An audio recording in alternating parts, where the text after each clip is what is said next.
Ju njohim me përmbledhjen javore të lajmeve. Kjo është Radio 7.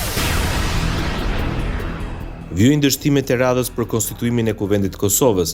Në seancën e fundit në përpjekje për konstituim, kryesuesi i saj, Avni Dehari, propozoi që votimi për kryetari i Kuvendit të bëhet në mënyrë të fshehtë me flet votime fizike, por ky propozim nuk u miratua, por të ishin vetëm 55 deputet.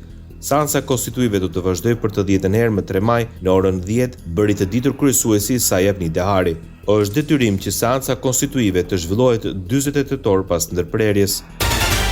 Ministri i Financave i Qeverisë Kosovës, Ekuran Murati, pretendon se është opozita ajo që po e bllokon procesin e konstituimit të Kuvendit. Në një konferencë për shtyp, Ekuran Murati nga lëvizja vetvendosje tha se nuk kanë ende asnjë marrëveshje me deputetët e tjerë. PDK, LDK, AK dhe lista serbe që bllokuan. Ata ende pa e dëgjuar, sepse dëgjova këtu që parafolësit thanë se u kundërshtua dhe njëherë Albulena Haxhiu. Ende pa e dëgjuar kandidatin vendosin pra që të dalin kundër.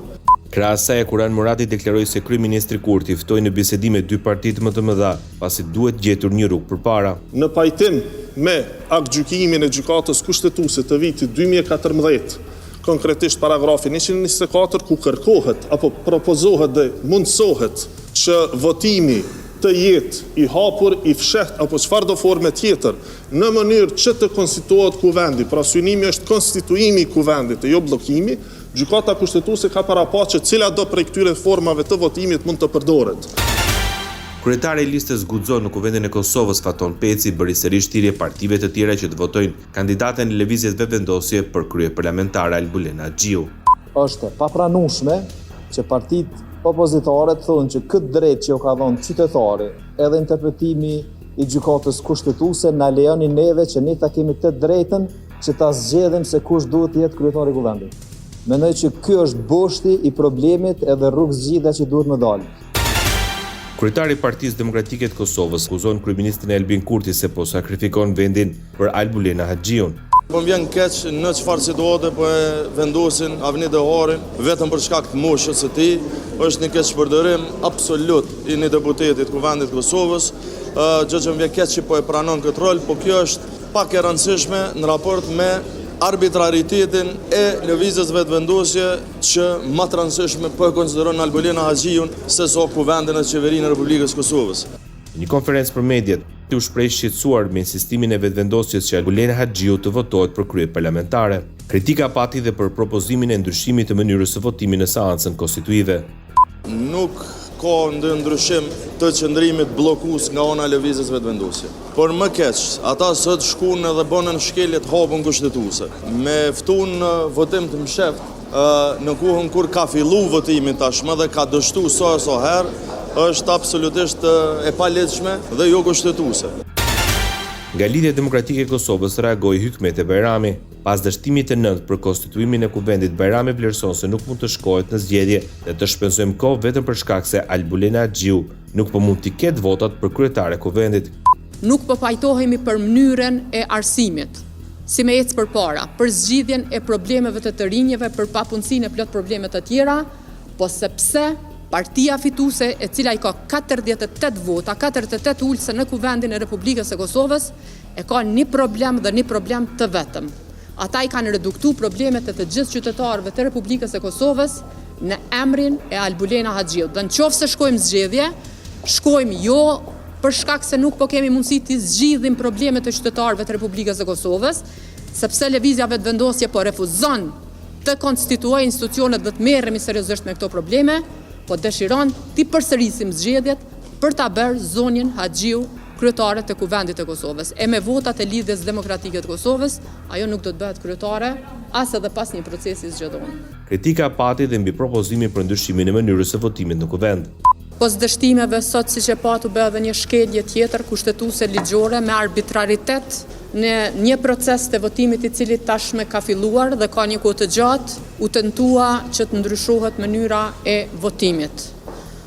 Në fakt, rregulloria e Kuvendit të Republikës së Kosovës përcakton mënyrat e votimit, për çfarë do lloj votimi, që është e fshehtë dhe është mënyrë e hapur, mirë po kjo përcaktohet në fillim të procesit. Alianca për Ardhmërinë e Kosovës reagoi Time Kadriaj.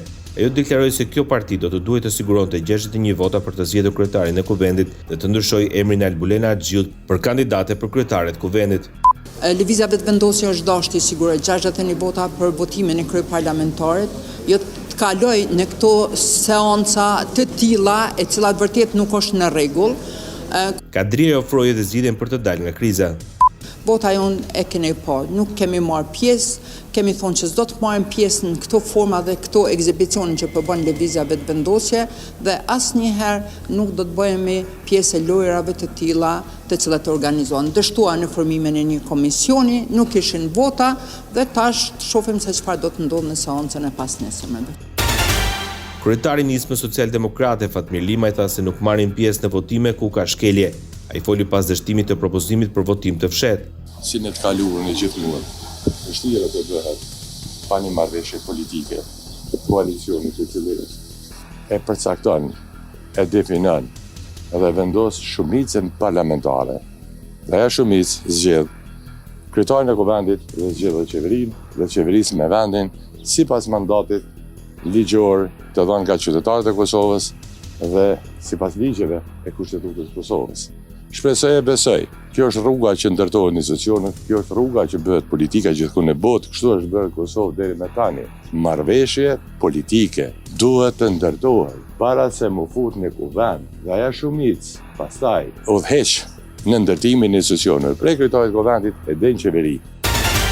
Kryetari i Lidhjes Demokratike Lumir Abdigjiku pas dështimit të seancës së radhës konstituive tha se nuk e di se pse lëvizja vetëvendosje nuk po bën zgjidhje, ndërsa deputeti LDK Safrim Gashi tha se pret që lëvizja vetëvendosje të bëhet më e përgjegjshme për kapërcimin e bllokadës së krijuar në kuvend. Ishte Safrim Gashi. Pas dështimit të përsëritur për zgjedhjen e kryetarit të kuvendit të Kosovës Albulena Axhiu, deputeti i lëvizjes vetëvendosje dhe kandidate për këtë postë, deklaroi se refuzimi i kandidaturës së saj është pasojë e qëndrimeve opozitare. Ajo sqaroi se sipas kushtetutës dhe aktgjykimit të gjykatës kushtetuese, vetëm partia fituese ka të drejtë të propozojë kandidatin për kryetar të kuvendit. Është në diskrecion të lëvizjes vendosur të propozojë kandidatin, jo të partive të tjera, theksoi Axhiu, duke shtuar se refuzimi i emrit të saj është pasojë e qëndrimeve opozitare. Duke folur për kritikat se është figurë përçarës, Axhiu tha se këto etiketime vijnë për shkak të angazhimeve të saj kundër marrëveshjeve që sipas saj kanë dëmtuar interesat e qytetarëve të Republikës Kosovës. Aktualitet. Kosova kujton personat e zhdukur nga lufta. Presidenti i Republikës në ditën kombëtare të zhdukurve me dhunë shkruan se ata që mungojnë janë plaga më e thellë e luftës.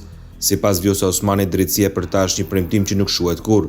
Përmes rrjeteve sociale ajo shkruan se pas 26 vjetësh nga përfundimi i luftës, Serbia vazhdon të refuzojë hapjen e arkivave që mbajnë të dhëna për të zhdukurit me dhunë dhe për varrezat masive.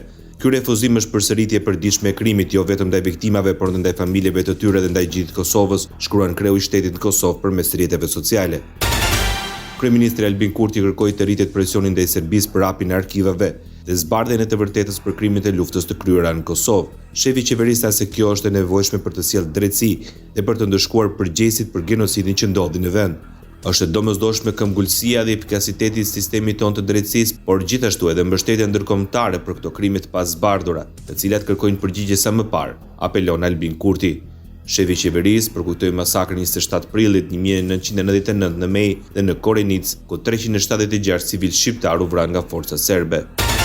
Kryetari i Komisionit Qeveritar për personat e zhdukur në Kosovë, Andin Hoti, tha se të zhdukurit janë një plagë kolektive që prek tërë shoqërinë kosovare. Ai nënvizoi se nuk mund të ketë normalitet pas bardhjen e së vërtetës dhe vendosjen e drejtësisë. Të zhdukurit dhe plaga jonë nuk është individuale, por është një plagë që prek gjithë shoqërinë tonë. Është një plagë që nuk mund të ketë normalitet, siç kam thënë edhe hera të tjera, pa u zgjidhur, pa u treguar vërteta dhe pa ardhur drejtësia në vend. Sipas Hotit, të zhdukurit nuk mund të harrojnë as të shërohen vetëm me kalimin e kohës, por vetëm atëherë kur e vërteta të dalë në dritë dhe drejtësia të vjetë në vend për secilën familje. Të zhdukurit nuk mund të shërohen si plagë vetëm me kalimin e kohës. Kjo plagë do të shërohet vetëm atëherë kur drejtësia do të vjetë në vend, vetëm atëherë kur e vërteta do të tregohet familjeve. Siç e dim tashmë dhe që po e potencojmë që disa herë, zhdukjet, rastjet apo edhe dërgimi i trupave me frigoriferë dhe pajisje ndryshme në varreza masive në Serbi nuk janë thjesht akte lufte. Ato janë krim kundër njerëzimit, ato janë gjenocid i pastër. Gjykata themelore në Prishtinë lëshoi urdhër aresti ndaj Mine Radojčićit dhe 19 të dyshuarve të tjerë për veprën penale krime lufte kundër popullsisë civile. Në të thuajse urdhër aresti do të ekzekutohet nga policia e Kosovës. Sipas gjykatës, urdhër aresti mbetet në fuqi deri në realizimin apo tërheqjen e tij pas arrestimit menjëherë, në secilin rast jo më vonë se 48 orë nga momenti i arrestimit. Personat e arrestuar të dërgohen përpara gjyqtarit procedurës paraprake në Departamentin Special të Gjykatës Themelore në Prishtinë. Mbitarët ndojnë akuzat se në periudhën kohore 1998-1999 në vendin e quajtur Ura e Taliqit në Gjakov, nga 7 maj deri më 10 maj 1999, pjesëtarët e forcave ushtarake dhe policorit të uniformuarve me mesin e tyre dhe të pandehurit e lartë përmendur filluan të hapin shtëpi me shtëpi, ku me forcë dhe kanosje i nxorën nga shtëpitë të gjithë personat që ishin të pranishëm, duke i ndarë burrat nga gratë dhe fëmijët, dhe më pas i vranë gjithsej 106 civil të nacionalitetit shqiptar. Trupat e tyre u gjetën në një varrezë masive në batajnisë të Serbisë. Pas lëshimit të urdhër arrestit për Mile Radojčić dhe 19 serbëve të tjerë për krimin e luftën në Kosovë, reagoi dhe kryesuesi i Komisionit Qeveritar për Persona të Zhdukur. Andin Hoti theksoi rëndësinë e ndëshkimit të kriminalëve të luftës. Ai kërkoi që ky proces të mos përfundojë me dënime të ulta, siç ka ndodhur në të kaluarën. Hoti tha se si familjar i një të zhdukurit dhe njëkohësisht kryesuesi i Komisionit për Persona të Zhdukur, konsideron se ky urdhër arresti është një hap i rëndësishëm, por që nuk mund të shërojë plagët e familjeve të viktimave pa vendosur drejtësinë.